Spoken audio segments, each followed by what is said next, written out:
Hello student, welcome to BTS classes. आपके सपनों का आगाज बीटीएस क्लासेस के साथ। कैसे हैं मेरे दोस्त? मैं उम्मीद करता हूं आप लोग खुश होंगे और अब और ज्यादा खुश हो जाइए क्योंकि जीआईसी की विज्ञापन पूरा आ चुका है, पूरा नोटिफिकेशन आ चुका है। कैसे फॉर्म भरना है, क्या करना है मेरे प्यारे बच्चे, आप लोगों को बिल्कुल जो है एक एक बात मैं आप लोगों को बताऊंगा। राजकीय इंटर कॉलेज परीक्षा के लिए आप लोग क्या करेंगे, क्या नया विज्ञापन है, कैसे आप लोगों को फॉर्म भरना है और कैसे इस नौकरी को आप लोगों को प्राप्त करना है। तो मेरे प्यारे बच्चे, ऑनलाइन आवेदन प्रारंभ होने की तिथि 12/8/2025।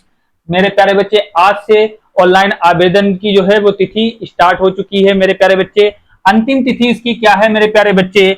ऑनलाइन परीक्षा शुल्क बैंक में जमा करने एवं ऑनलाइन आवेदन स्वीकार सबमिट किए जाने की अंतिम तिथि मेरे प्यारे बच्चे क्या है? 12/9/2025 है। सबसे बड़ी खुशखबरी यही है कि 12/8/2025 आज से ऑनलाइन आवेदन की तिथि मेरे प्यारे बच्चे प्रारंभ हो चुकी है।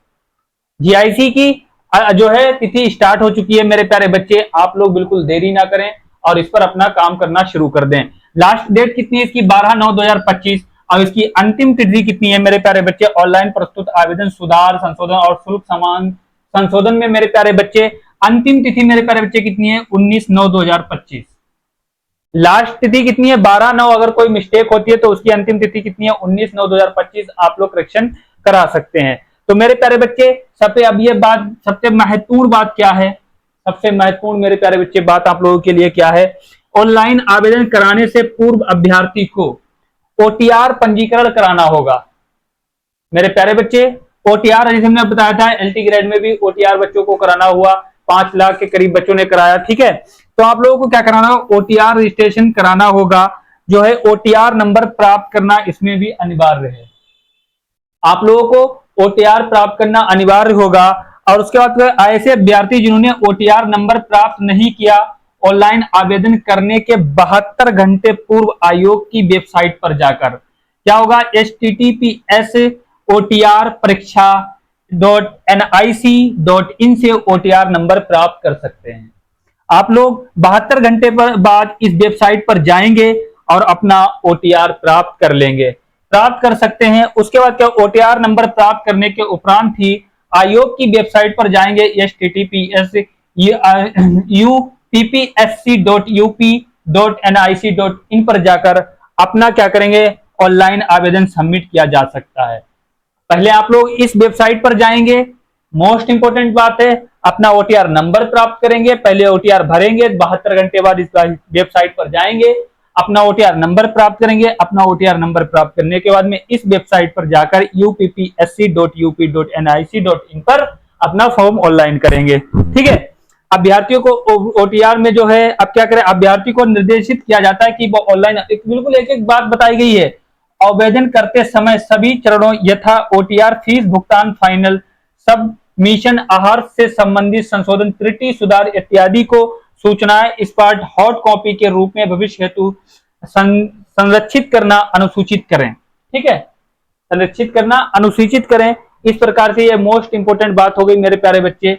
यदि ओटीआर के उल्लंघित व्यक्ति के सूचना से संबंधित कोई परिवर्तन किया जाना है तो उसे परिवर्तन के पश्चात ये सब कर सकते हैं। चलिए आगे बात करते हैं मेरे प्यारे बच्चे। आगे बात करेंगे, जब आगे बात करेंगे सबसे पहले हम बात कर लेंगे अब आवेदन शुल्क की बात करेंगे, किससे कितना शुल्क जमा होगा और कैसे मेरे प्यारे बच्चे फॉर्म ऑनलाइन होगा। चलिए बात करते हैं आवेदन शुल्क की।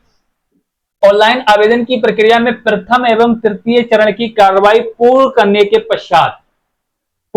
के पश्चात तृतीय चरण में दिए गए निर्देश के अनुसार श्रेणीवार परीक्षा शुल्क जमा करने की प्रारंभिक परीक्षा हेतु श्रेणीवार निर्धारित शुल्क निम्न अनुसार है।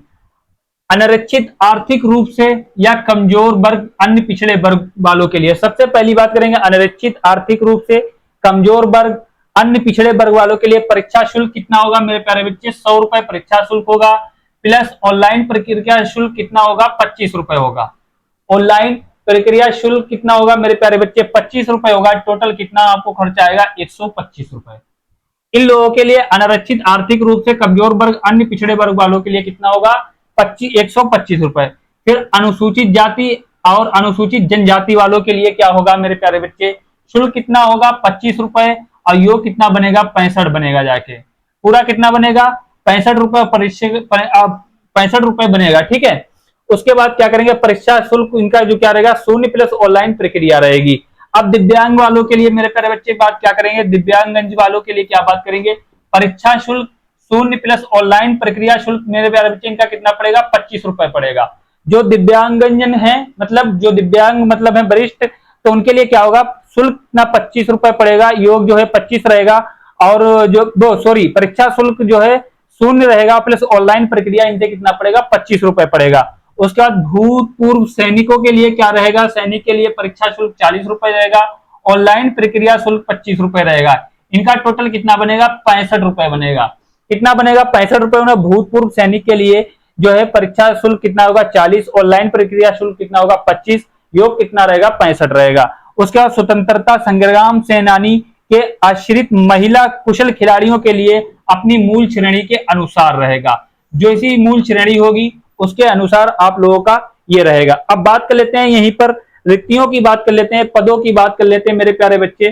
तो सब पदों की जब हम बात करेंगे, पुरुष महिला के पद इसमें कितने हैं, पुरुष और महिला की बात करेंगे, रिक्तियों की संख्या कितनी है, तो टोटल रिक्तियों की संख्या मेरे प्यारे बच्चे कितनी है, 1471 है। वो हाँ 1471 है।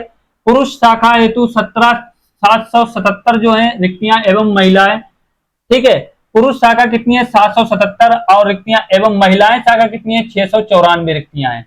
कितनी है, 694 है। उसके बाद क्या करेंगे, प्रवक्ता प्रवेश दृष्टिबंधित के राजकीय इंटर कॉलेज संयुक्त माध्यमिक विद्यालय में रिक्तियों की कुल संख्या कितनी है, 45, ठीक है। और दिव्यांग के लिए कितने पर, वरिष्ठ की कितनी है, 6 पर उपलब्ध है। रिक्तियों की संख्या परिस्थिति एवं आवश्यकता अनुसार घट बढ़ सकती है। रिक्तियों की संख्या क्या है, घट बढ़ भी सकती है आवश्यकता के अनुसार। मेरे प्यारे बच्चे टोटल 1471 है, इसमें घट भी सकती हैं और बढ़ भी सकती हैं। अब बात कर लेते हैं वेतननामा की। तो पुरुष महिला राजकीय इंटर कॉलेज लेवल 8 प्रवक्ता स्पष्ट दृष्टिबंधित राजकीय इंटर कॉलेज संयुक्त विशेष माध्यमिक विद्यालय लेवल 8 उत्तर प्रदेश के परीक्षण विद्यालय अध्यापक वर्ग सेवा लेवल 7 होगा, ठीक है।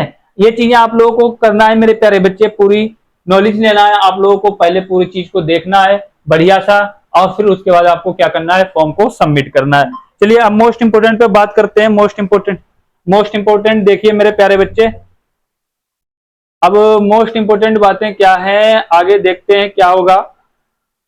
हाँ यहां से बात करते हैं, मोस्ट चीजें क्या रहेंगी यहां से देखिए। शिक्षक का हक अनिवार्य, प्रवक्ता पुरुष महिला राजकीय इंटर कॉलेज की जो चीजें देखेंगे, जब मेरे प्यारे बच्चे चीजें देखेंगे क्या होगा, पदनाम और क्या होगा, शैक्षिक अहर्ताएं अनिवार्य रूप से क्या होंगी। अब बात कर लेते हैं प्रवक्ता क्या होगा, पुरुष महिला के लिए क्या होगा, समाजशास्त्र, भूगोल, अर्थशास्त्र, नागरिक शास्त्र, भौतिक विज्ञान, रासायनिक विज्ञान, गणित और अंग्रेजी। मैथ्स और इंग्लिश की बात करेंगे तो क्या होगा, भारत में विधि द्वारा स्थापित किसी विश्वविद्यालय, मानित विश्वविद्यालय संस्था में संबंधित विषय में स्नातकोत्तर उपाधि होना चाहिए, स्नातक होना चाहिए। क्या क्या, एनसीटीई द्वारा मान्यता प्राप्त किसी कोर्स में शिक्षा स्नातक बीएड की उपाधि होना चाहिए।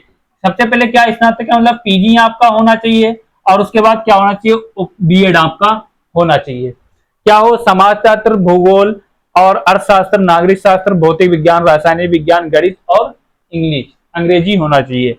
इनके लिए क्या आप लोगों को पीजी और बीएड की उपाधि होना चाहिए। उसके बाद क्या करेंगे, पुरुष महिला की बात करेंगे, इतिहास वालों की, हिस्ट्री वालों की जब हम बात करेंगे तो क्या होना चाहिए, एनसीटीआई द्वारा मान्यता प्राप्त किसी कोर्स में शिक्षक स्नातक बीएड उपाधि होना चाहिए। पीजी तो होना ही चाहिए और प्लस क्या होना चाहिए, बीएड भी होना चाहिए। उसके बाद बात करेंगे हम जीव विज्ञान वालों की, तो जीव विज्ञान वालों में क्या होना चाहिए, वही मान्यता प्राप्त होना चाहिए, पीजी होना चाहिए और उसके बाद बीएड होना चाहिए।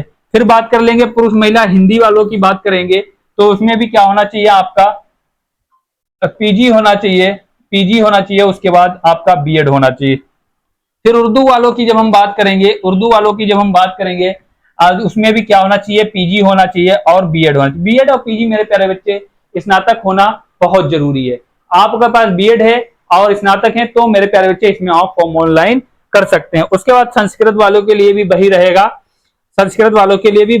तो मेरे प्यारे बच्चे उसके बाद हम बात पदों में कर लेते हैं, समाजशास्त्र, अर्थशास्त्र, नागरिक शास्त्र, अंग्रेजी, इतिहास, हिंदी, संस्कृत। इनके लिए क्या होना चाहिए, अब इनकी इस चीज को देख लेंगे। अब इसको भी देखते चलते हैं मेरे प्यारे बच्चे। क्या होना चाहिए, एक भारत में विधि द्वारा स्थापित किसी विश्वविद्यालय में संबंधित विषय में स्नातकोत्तर उपाधि होना चाहिए, स्नातकोत्तर उपाधि होना चाहिए। दो, भारत में विधि द्वारा स्थापित किसी विश्वविद्यालय में बीएड की उपाधि के साथ दृष्टिशीलता श्रवणशीलता की आरसीआई द्वारा मान्यता प्राप्त विशिष्ट बीएड एमएड की उपाधि होना चाहिए। ठीक है। तीन, ब्रेल पद्धति स्नातक भाषा में हिंदी अंग्रेजी में पढ़ने और लिखने का ज्ञान।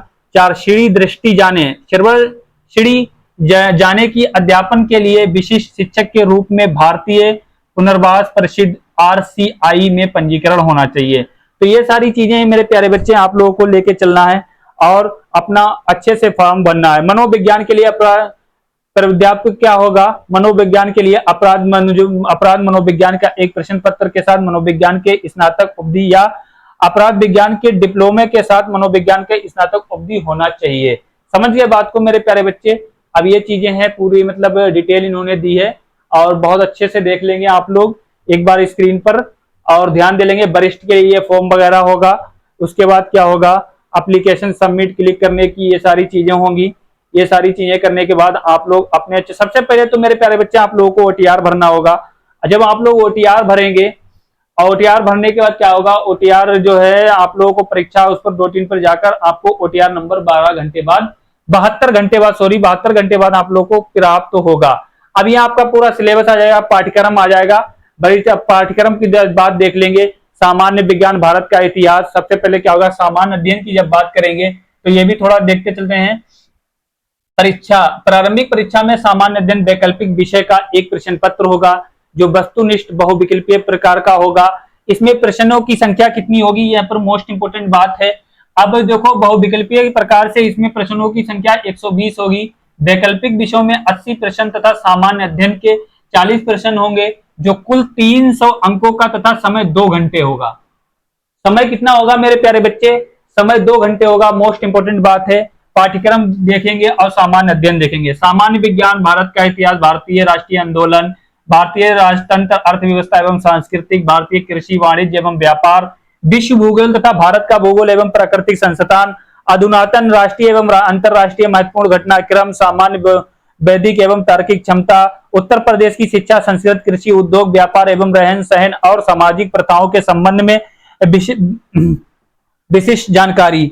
ये चीजें आप लोगों को क्या होना चाहिए, बिल्कुल पता होना चाहिए।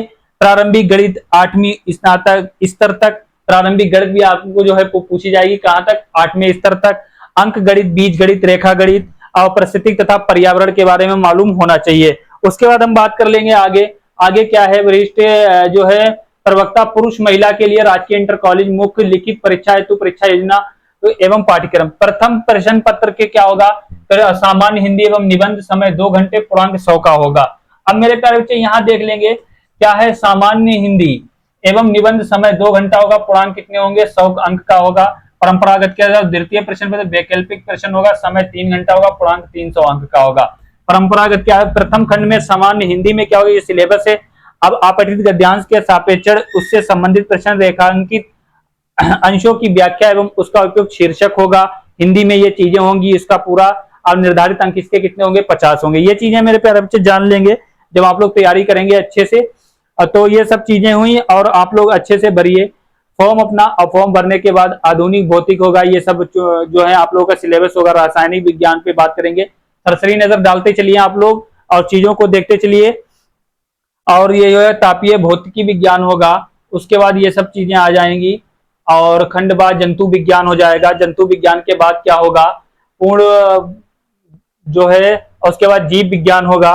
जीव विज्ञान के बाद क्या होगा, गणित, मैथ्स होगा, अर्थशास्त्र का आएगा। अर्थशास्त्र में जो जो ये चीजें होंगी, राजनीतिक अर्थशास्त्र, राजनीतिक शास्त्र, राजनीतिक विज्ञान, राजनीतिक शास्त्र विज्ञान, समाजशास्त्र, अर्थशास्त्र, इतिहास, भूगोल, मनोविज्ञान एवं नीति शास्त्र के संबंध में ये सारी चीजें आप लोगों को करनी होंगी मेरे प्यारे बच्चे। उसके बाद वैदिक साहित्य आ जाएगा और उसके बाद जो है सारी चीजें हैं, इतिहास, भौगोलिक विशेषताएं होंगी। ये मोस्ट इंपोर्टेंट चीजें जो थी मैंने आपको बता दी मेरे प्यारे बच्चे। अब इकाई 3 में भारतीय सांकेतिक भाषा की संरचना और व्याकरण होगा। ये देखो यहाँ पर जो है वरिष्ठ का हो जाएगा, प्रश्न पत्र संख्या के अनुसार ये चीजें आ जाएंगी। तो मेरे प्यारे बच्चे यहाँ तक तो मोस्ट इंपोर्टेंट चीजें हो चुकी हैं। अब आप लोग अच्छे से अपनी तैयारी करेंगे और मिनिमम जो है 1985 आप लोगों का क्या होना चाहिए, 1985 में आपका जन्म होना चाहिए और 2004 के बीच में होना चाहिए। 1985 से 2004 के बीच तक जो है 2004 के बीच तक मेरे प्यारे बच्चे क्या होगा, आप लोगों का फॉर्म सबमिट होगा।